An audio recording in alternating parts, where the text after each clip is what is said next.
Chapter 17 is called Y'all New to These Parts? Soon after crossing the Maryland state line, Dr. McDonald pulled off the highway and drove a few miles to Yogi Bear's Jellystone Park Camp Resort in Williamsport, Maryland. Mrs. McDonald checked in at the office while the kids checked out the pool. It was an uneventful night.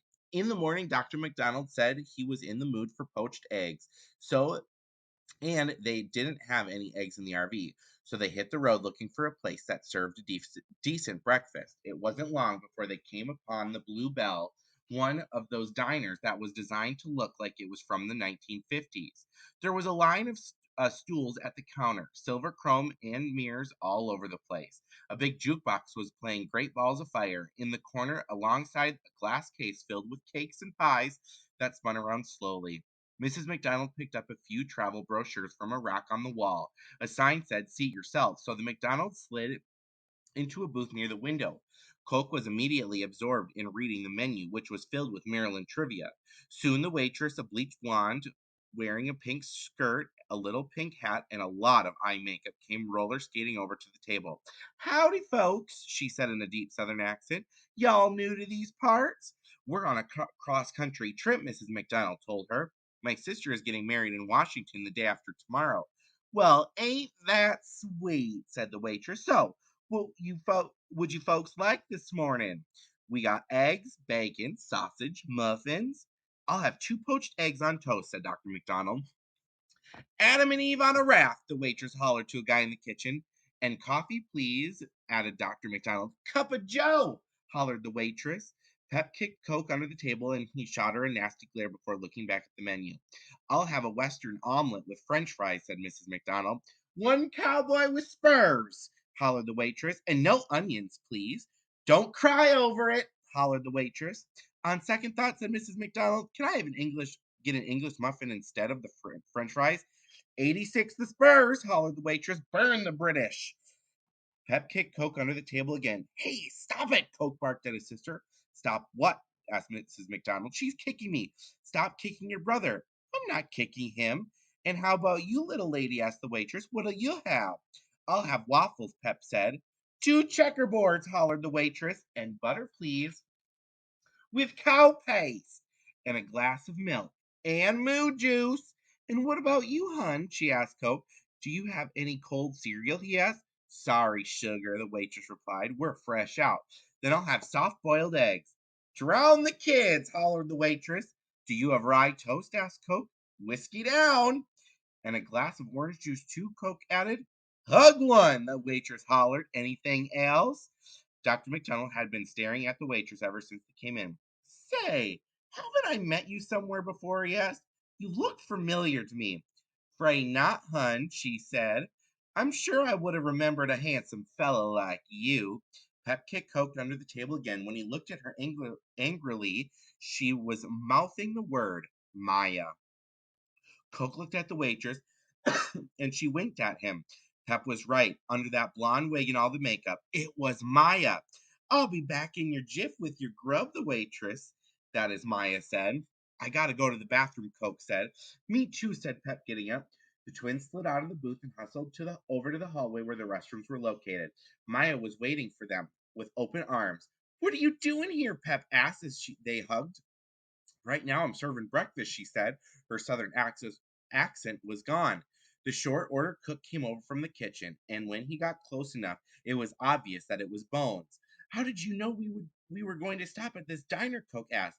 "We always know where you are," Bones replied seriously. "Listen, we need to make this quick. We've intercepted a message. Something bad is going to happen in Washington on July 4th.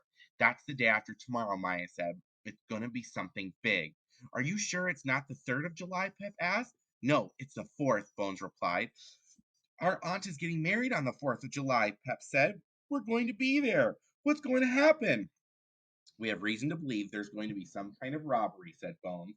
"You mean somebody's going to try to steal, like the Declaration of Independence or something?" Coke asked. "It could be the Declaration, it could be the doorknob to the White House, or it could be the president's dog," Bones said. "It could be anything. We don't know yet. There's a lot worth stealing in Washington. Chances are it will be a symbol of America," Maya added. "That's what these creeps want." "What should we do?" Coke asked. Keep your eyes and ears open, Bones advised. You know what these people are capable of, Maya said omnisciently. They tried to kill us in Chicago, in Cleveland, and at an amusement park, Pep said. They used poison gas on my brother at a rest stop in Pennsylvania yesterday. Yeah, where were you, Coke asked. We could have used your help at all those places. We had another mission, Bode said mysteriously, but we'll have your back in Washington, I promise. Hey, there's my food, a guy shouted in the background. Oh, hey, where's my food? A guy shouted from the background. I've been waiting for half an hour. Coming right up, sugar, Maya yelled back. We have to get back to work, Bones said. See you in D.C. The twins went back to their table where their parents were looking over the travel brochures they had picked up. The world's largest rubber band ball is in Chevy Chase, Maryland, Mrs. McDonald said. It weighs over 3,000 pounds and it's 15 feet in circumference. Actually, Mom, that used to be the world's biggest rubber band ball, Coke informed her. A guy in Southern California made one that's even bigger. How do you know that? Pep said, asked incredulously. Doesn't everybody know that? Coke replied. I thought it was common knowledge. There's a giant fiberglass pineapple in Baltimore, Mrs. McDonald said. That could be interesting to see. How about we skip all that stuff and go straight to Washington this afternoon, suggested Dr. McDonald. I mean, which would you rather see? The Wright brothers' first plane at the National Air and Space Museum or the rubber band ball?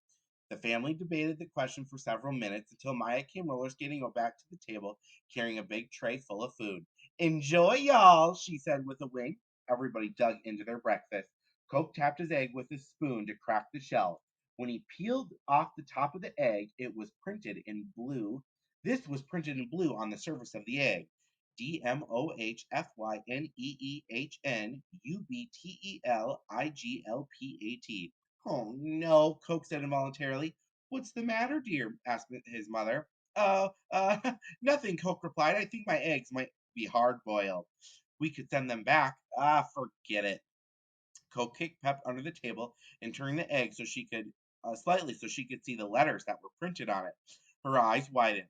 Some ciphers take days, weeks, or even months to figure out. Others can be deciphered almost instantly by someone who knows what they're doing.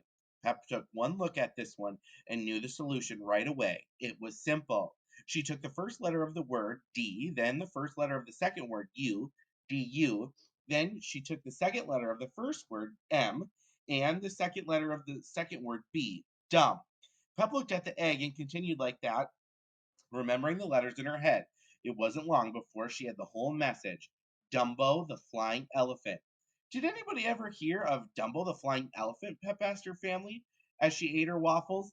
Dumbo was an old Disney movie, Mrs. McDonald said. Why do you ask? Oh, I don't know, Pep said. It just popped into my head. I never saw that movie, Dr. McDonald said, but I seem to recall that Dumbo could fly by flapping his ears or something. I need to go to the bathroom, Coke said. Me too. What? Again? Asked Mrs. McDonald. The twins got up and rushed over to the bathrooms. Pep caught Maya's eyes and signaled for her to come over. Did you or Bones hide a secret message in my brother's egg? Pep asked her. What? No, of course not. Why? Somebody's been has been sending us these messages. John Bull, the Star Spangled Banner, Greensboro lunch counter, and now Dumbo the flying elephant. Don't forget the one that said July 3rd, 2 o'clock, added Coke. That's tomorrow. I assure you that Bones and I have nothing to do with any of these messages, Maya said. But all all of them must tie in with each other somehow. What could they possibly have in common? Pep asked her. What could Dumbo the Flying Elephant possibly have in common with anything? Somebody's playing games with you, Maya said, but we're going to figure out who and we're going to stop them. What concerns me is that our information says something will happen on July 4th, and your information says July 3rd. You kids better get back to your parent or your parents will be suspicious. Coke and Pep hurried back to their table and finished their breakfast quietly. When their parents went to pay the check, Coke examined his eggshell one more time. There was no writing on the shell itself. Hey, how is it possible to write on the inside of an egg without leaving a mark on the shell? He whispered to his sister. It isn't possible, Pep told him, but it is possible to write on the shell with special invisible ink that seeps through into the inside. It's an old trick that spies use. How do you know that? Doesn't everybody know that? She replied. I thought it was common knowledge. Dr. McDonald got back on Route 270 south and drove about 33 miles until he reached the exit for I 495, the Capital Beltway. From there, it was just 11 miles to Cherry Hill Park, a campground in College Park, Maryland. This is it, guys, Dr. McDonald said, the end of the line. What do you mean, Dad? Pep asked. We've driven all the way across the country, he told her. We did it. Welcome to Washington, D.C. This doesn't look like Washington, Coke asked, looking out the window. Some kids were playing shuffleboard. We're 10 miles outside of the city, Mrs. McDonald explained. It will be hard to park the RV in D.C. We'll park it here and take the Washington subway into the city. So we'll we'll have all afternoon in the nation's capital, Dr. McDonald said, clapping his hands. What do you want to see? The Washington Monument, the Air and Space Museum, Ford Theater, the Spy Museum? The Spy Museum, Pep shouted. The Spy Museum!